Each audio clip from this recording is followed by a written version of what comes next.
नाम है अब्दुल गफ्फार। ये देख रहे हो, ये 15 kg का बोरा है और सारा ट्रॉली स्कूल बैग है इसके अंदर। देख रहे हो आप, ये बिल्कुल लाइट वेट जो है ना स्कूल ट्रॉली बैग है। 15 kg का बोरा है। ठीक भी लिखा हुआ है। देख रहे हो Gaffar Landa market YouTube official.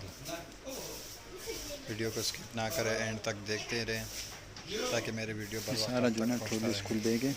इसमें जो है ना तकरीबन 15 बोरे। ये देख रहे हो, ये कस्टमर ने जो है ना ले लिए 15 बोरे इससे बिके, और जो है ना बाकी 15 बोरे इसमें बचे हुए, और जो है ना 15 kg का ये बोरा होता है, और सारा जो है ना ट्रॉली स्कूल बैग है।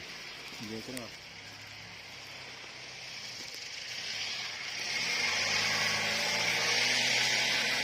ये सारा लोड पड़ा हुआ है।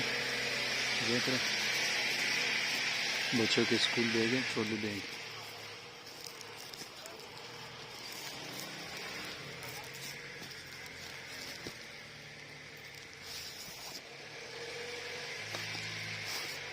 देख लो, ये जो है ना एक कस्टमर ने ले लिया, उसने जो है ना इसको ओपन करके माल चेक करके, और जो है ना 15 बोरा इससे ले लिया।